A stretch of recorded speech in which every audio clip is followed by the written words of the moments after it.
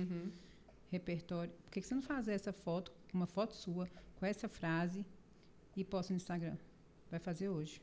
É porque assim, essa frase vem na minha cabeça agora, então depois você me passa, E eu já que eu não vou lembrar. Repertório de luxo. Em tempos de inteligência artificial, repertório e o quê? Se tornou item de luxo. Repertório E criatividade. É? Não. Sei lá, depois a gente assim. Saiu na hora. Muito boa. Essa frase é sua. Não tem nada ensaiado, não. O meu vai sair tudo no improviso. Isa, isso é sua. Isso aqui é seu, como é que falava antigamente? Seu bordão. Que é exatamente o que você aplica. Tá. Ô, Isa, e aí você começou a se dar muito bem como consultora de imagem, tendo essa demanda grande, mas ainda eu quero saber do desafio da conciliação entre família e trabalho, que você ainda estava, e atuação. Então, foi crescendo de uma forma que eu jamais imaginava. Eu nunca. Se você me falasse assim, Isabela, seu negócio na moda vai crescer tanto que você vai largar o direito. Eu ia rir, falar assim, tá doida? Eu nem quero isso. E realmente não tinha essa pretensão. Você sabe que eu acho que quando você começou o seu segundo foi Fashion Business aqui na escola? Eu acho que foi. Eu não sei se isso está na minha cabeça ou se realmente aconteceu, mas eu me lembro assim, de conversar com você e você sempre falar que não era uma possibilidade. Não era. Você sair da área do direito. Não tinha nenhuma pretensão. E o negócio foi crescendo, a ponto de eu ficar extremamente sobrecarregada de conciliar o trabalho jurídico, a moda, né? Eu trabalho como consultora de imagem, que a minha demanda era enorme. Como influenciadora, que eu acabei assumindo o papel de influenciadora na área de moda justamente por ter esse padrão muito crítico, muito exigente. Então, eu não era a pessoa que só estava ali postando o look do dia, eu era a pessoa que trazia uma informação de moda, por que aquela peça vai ser útil, relevante no seu armário. Então, as marcas começaram a atentar para isso. Né, que o consumo ele não vem acompanhado de uma mera estética, ele vem acompanhado de sentido. Sim. Então, eu sempre trabalhei isso muito bem em rede social. E, né, fora a questão familiar, filho, tudo. Então, foi ficando muito pesado. Então, eu comecei a reduzir o trabalho, até o da consultoria. Eu comecei a limitar o atendimento de cliente, porque era uma coisa que me demandava e eu gostava de entregar muito. Eu já ia falar isso. Eu tenho uma dedicação com o cliente muito grande, tanto que as minhas clientes hoje, a maioria estão comigo assim, já há 4, 5 anos. Que cria uma fidelização. E aí eu reduzi o atendimento de cliente de consultoria, continuei com o papel de influenciadora, com o direito, mas mesmo assim. E aí, engraçado, é o chamado da alma. Nossa alma, ela comunica com a gente qual que é o caminho que a gente tem que seguir. E o que eu comecei a sentir? Um incômodo físico e mental ao fazer a minha atividade jurídica. Ai, gente, esse podcast, sei lá, eu tô arrepiando toda hora. Não, eu juro, porque é tão real isso. E a gente tem que ter essa sensibilidade, porque às vezes a gente passa despercebido e você acha, não, eu tô estressada. Não, eu tô com burnout. Eu tô assim, porque às vezes você acha que é uma coisa só estritamente física. E não é. O corpo sinaliza aquilo que não está de acordo com a sua mente, com a sua alma, com o seu espírito. Eu comecei a ir para o trabalho, para a minha atividade jurídica, e que aquilo me dava um desconforto. Aquilo me dava um peso. Eu sentava na cadeira, sabe quando o seu pulmão pesa? Sei.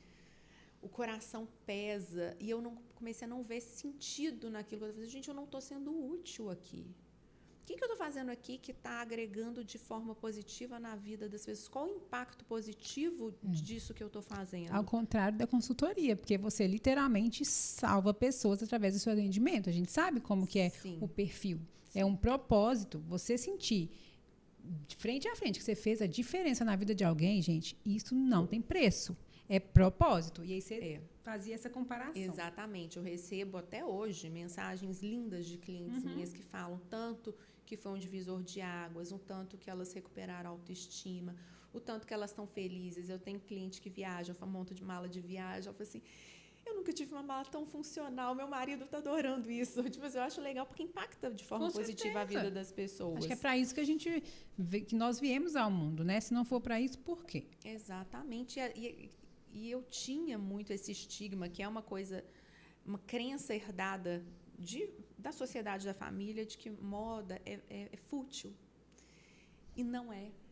De forma nenhuma, tanto do ponto de vista para a sua autoestima, para o seu bem-estar, é um ato de autocuidado, é uma soft skill. A sua imagem é uma soft skill. Hoje em dia a gente, né, fala muito nisso. As hard skills são as habilidades técnicas e que a gente estava falando sobre isso. Inteligência artificial, ela vai suprir muito isso, a sua habilidade técnica. O que são as soft skills? São as suas habilidades de criatividade, de relacionamento interpessoal, de gestão de problemas, enfim. E a sua imagem contribui de forma muito positiva, porque ela é uma forma de você se relacionar com as pessoas, de você criar credibilidade, de você criar confiança, de você transmitir a sua mensagem. Esse podcast é uma aula, né? Assim, eu tô anotando aqui que eu tô aprendendo, ó.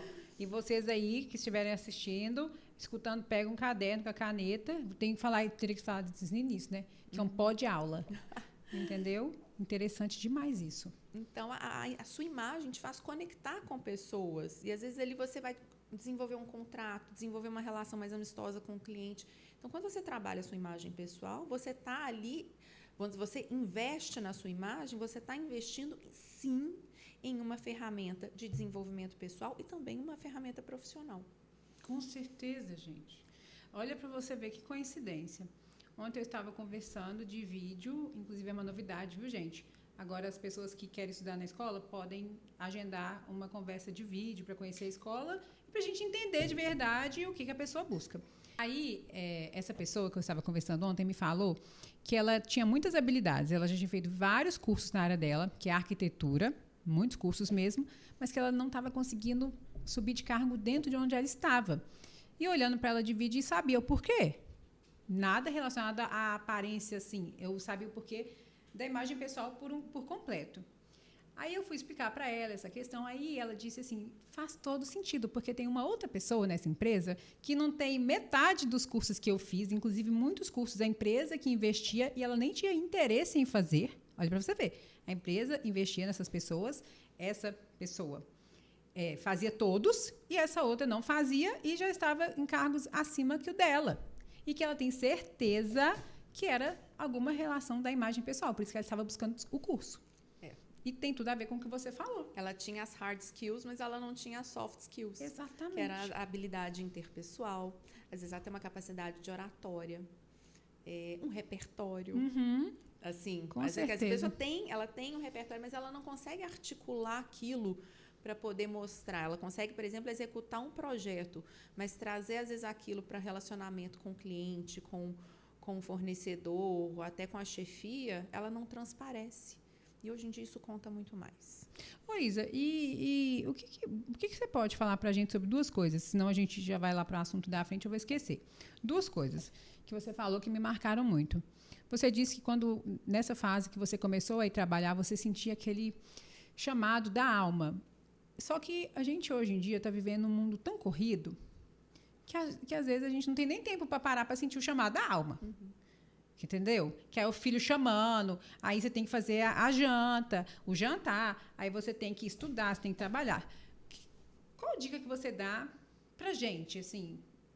Como que a gente faz? Porque às vezes é Deus, a gente pede, né, o sinal de Deus.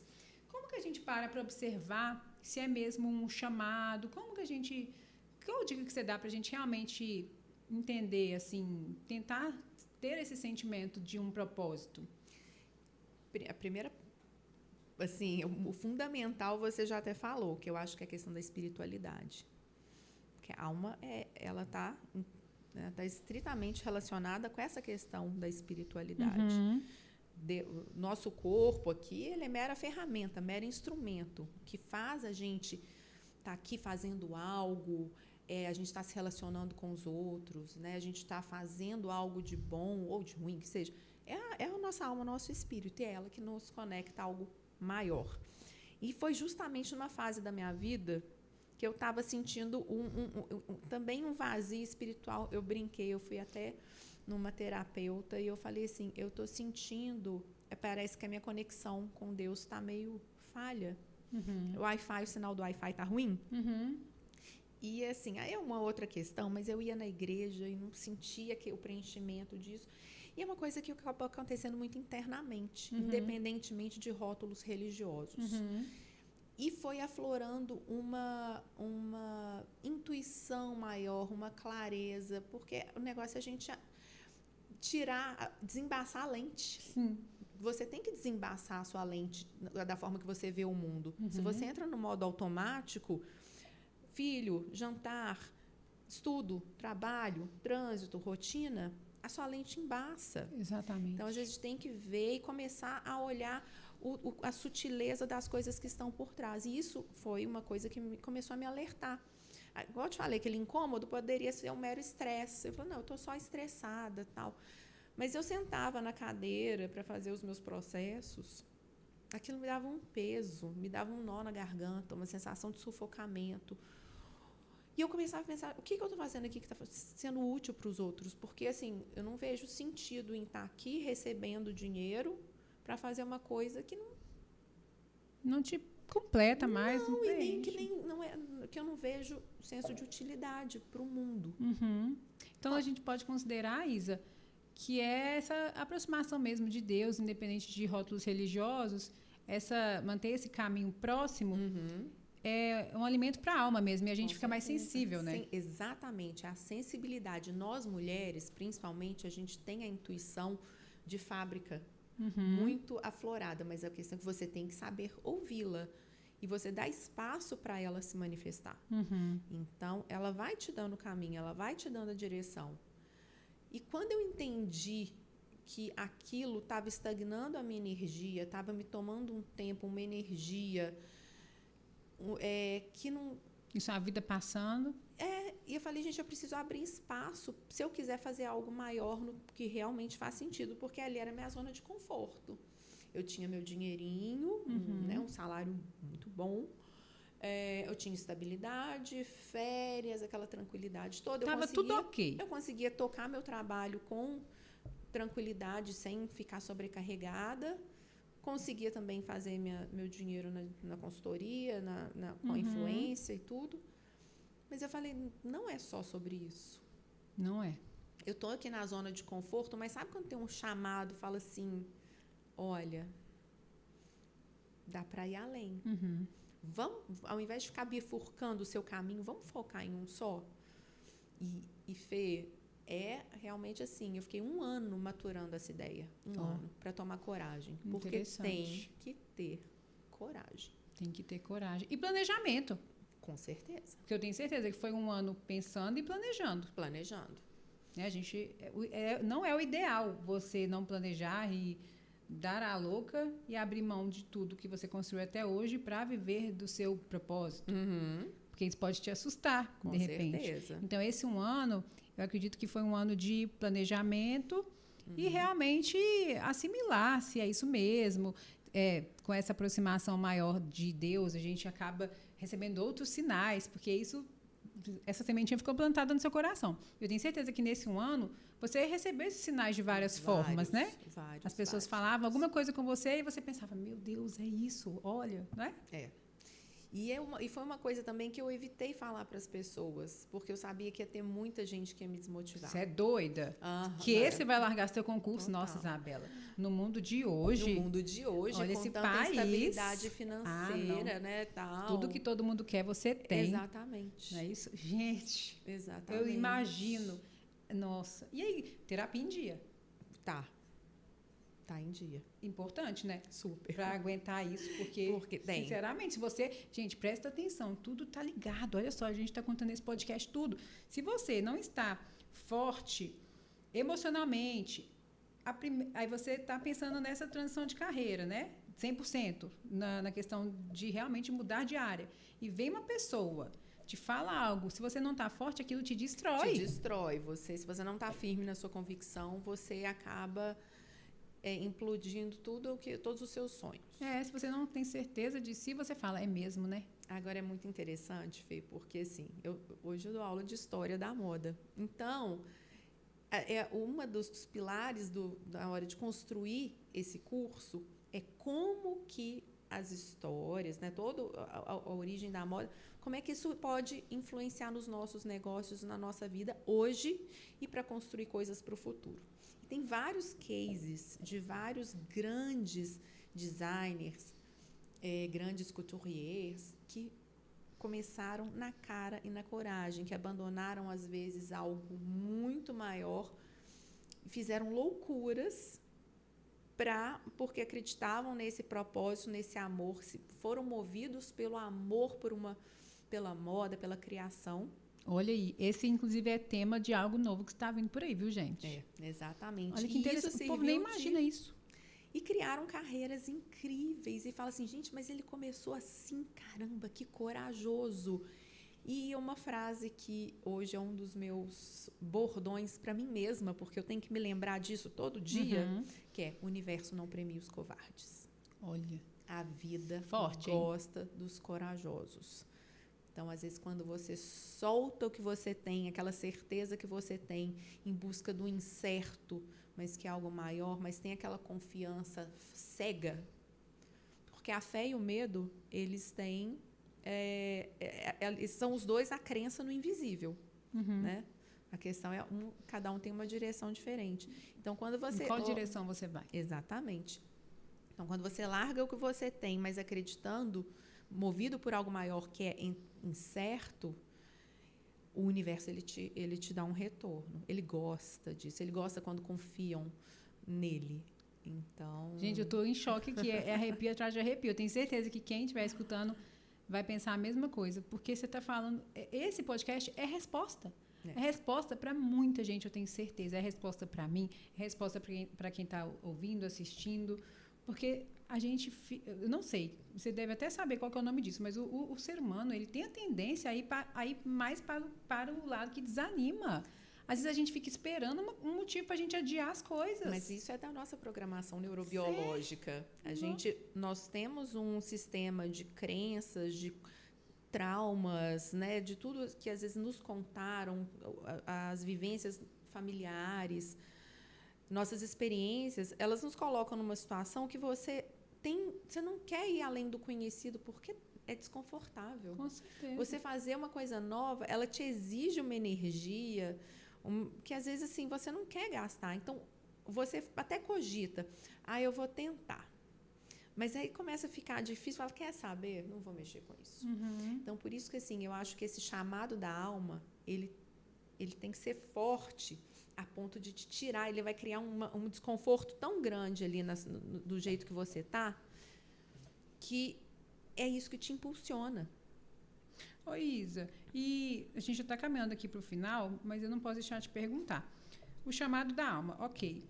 E o que você fazia quando você começou a falar sobre isso e as pessoas tentavam te colocar... Não, gente, e vamos lá. Não estou falando que essas pessoas são ruins e que sempre falavam isso porque querem te ver mal, uma situação ruim. Mas, às vezes, é porque realmente na cabeça dela, na crença dela, isso é uma loucura. Sim, com certeza. Mas como que você se manteve forte porque você realmente sabe o que você queria, né? Exatamente. Eu só verbalizei para as pessoas depois que eu tinha plena convicção. Tá. Plena convicção. E eu sabia também que eu já previa que ia ter muita resistência, ia ter muito esse tipo de comentário. Mas você é doida, não faz isso, jura? Mas assim, é depois que eu já tinha batido o martelo. Se fosse antes, provavelmente, talvez eu ia... Eu percebo isso. Às vezes a gente está conversando no WhatsApp, isso é muito engraçado com alguém, aí fala, a pessoa está toda animada, contou a história, você fala, meu Deus, ela tem que fazer esse curso, porque vai mudar a trajetória de vida dela. Aí fala assim, eu só vou conversar com meus pais, ou eu só vou conversar com meu marido. Some. Não volta mais. Não volta mais. E como eu, Fernanda, sei que esse momento é um momento em que nem a pessoa está 100% segura do que ela quer. E aí, o universo, se você não for esperto, uma coisinha, um marido ou uma mãe que vai falar, não, nada a ver, você não vai fazer isso não. Aí você, é verdade, eu vou fazer isso não. E já não faz mais, e some. Mas aí, Fê, eu acho que é até questão do preparo individual. A pessoa não está pronta para sustentar esse ato de coragem. Claro, é um ato de coragem, Você precisa ter força, convicção, saber que você vai enfrentar desafio, mas você tem que estar pronto para isso. Tem gente que não está pronto, aí você não sustenta a decisão. Não adianta você tomar aquela decisão no impulso, mas você não tem coerência emocional, espiritual ou qualquer outra coisa que vai bancar aquela decisão. Então, é verdade. Eu entendo a pessoa que vai, ela não tem essa maturidade que é necessária para tomar uma atitude dessa. Aí a dica que eu dou para essas pessoas é a seguinte, quero até ver se você concorda, porque foi exatamente o que você fez. Faz o curso. Gente, isso aqui não é só para a área da moda, a gente pode estar falando de qualquer coisa. Faça um curso, conheça com leveza, sem aquela pressão de, meu Deus, eu acabei de sair do meu emprego, eu não tenho dinheiro, isso aqui tem que dar certo. Essa pressão do tem que dar certo, ela pode ser boa, mas também pode ser ruim, pode te travar. E aos poucos você vai se descobrindo, é isso que eu falo para as pessoas. E a gente planeja isso aos poucos. Quanto tempo que você levou do início da transição de carreira até realmente sair 100%? Quantos anos, mais ou menos? 7 anos. 7 anos, olha para você ver. E tem timing. Tem gente que vai fazer isso que já vai chegar aqui já convicta a trocar. Tem gente que vai ficar 10 anos. Tem gente que nunca vai fazer transição. Isso é de cada um, né? É o seu timing da sua vida. A gente não pode usar a régua do outro para poder medir a nossa vida. Porque, igual eu falei, foi uma construção. E foi a hora que eu senti que era a hora, foi a hora que eu adquiri a maturidade emocional para tomar uma decisão dessa. E tá feliz? Eu tô. Realizada? Tô. E assim, eu vejo que aí começa a expandir o horizonte. Você começa a olhar possibilidades e oportunidades que antes você não enxergava. Sim. E tem até uma amiga minha que falou assim, tem um conto, não sei, é uma história de que navegadores que chegaram na América para explorar a América, mas eles precisavam ficar por lá para poder fazer dar certo. Então, para isso acontecer, eles queimaram os barcos para ninguém querer fugir e voltar. Ou seja, se você não tem plano B, o seu plano B é fazer o plano A dar certo. Que interessante essa história.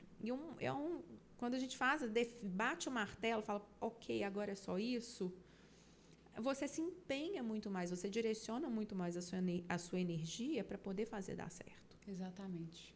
Ô Isa, eu ficaria te escutando muito tempo, ainda bem que você tem cursos, porque gente, isso é real. Quando a gente está conversando com uma pessoa, essa palavra interessância existe? Não, mas eu não sei se existe, mas eu acho Gostei. Super válida. Pois é. Quando você está conversando com uma pessoa realmente que tem repertório, conhecimento, é muito diferente. Porque ainda que a gente não esteja aqui em uma sala de aula onde você está ministrando algo, eu aprendi muito nesse podcast. Aprendi com o que você falou, aprendi com a forma que você falou. Então, eu sei que todos esses anos, né, dessa trajetória entre direito, moda, os vários cursos que você fez, te prepararam muito bem. Quero até te parabenizar, porque, de verdade, te escutando aqui, eu pude aprender algo que eu não estava pensando que iria aprender agora. Achei que a gente ia conversar aqui sobre transição de carreira, e super interessante também, mas foi muito além disso. Muito além. E é o que eu sempre tenho falado com as pessoas. Adquira repertório, conhecimento para você se tornar uma pessoa interessante. A gente está cansado de conversar com pessoas que não têm assunto ou que falam só das mesmas coisas, aquelas coisas que viralizam na internet, que a gente também não pode ficar tão alienado. Então, eu gostei demais. Eu tenho certeza que vou falar que pena que acabou. Mas aí, como que você pode ter acesso a esse conteúdo da Isa? Qual que é o seu Instagram mesmo? isabelacosta.c4y. Com S? Ou com Z e 2 L's. isabelacosta.c.y? .c4y. C4Y. A gente vai deixar escrito aqui. E também nos cursos, tanto aqui na Escola de Moda Denise Aguiar, quanto online, né? 100% com você. Adorei. Sim, gostou? Eu estou, assim, amei. Foi uma delícia. Foi um bate-papo super gostoso. E eu espero que seja inspiração para muitas pessoas que estão começando a trilhar esse caminho. Que seja, assim, um empurrãozinho nesse ato de coragem que, às vezes, a gente tem vontade de fazer. Mas sabe quando precisa de um empurrãozinho? Esse podcast é a resposta. E pode ter certeza, Isa, dormir em paz hoje, que ainda que você não possa não ter vindo com essa intenção, porque o que a gente marcou? Um podcast para contar a sua história da transição de carreira. Mas foi além. Eu tenho certeza que isso aqui vai ser resposta para muitas pessoas. Várias pessoas que assistirem terão uma mudança de vida com algo que escutaram de você. E isso é bom demais, né? Nós viemos ao mundo para isso. Exatamente. Aí eu entendo o meu propósito aqui. Pois e aí é. eu vejo que eu estou realizando isso. O meu chamado Está de alma. mesmo. Amei. Espero que todos tenham amado, assim como eu. Comentem aí no YouTube. Comentem no Instagram da Isa também, porque além desses cursos, ela também é consultora de imagem e tudo que ela falou aqui, a gente pode perceber que é uma consultora de imagem extremamente diferenciada e esse serviço você está com a agenda aberta para esse ano também. Atende online? Online, com certeza. Presencial e online. Então, até a próxima, gente.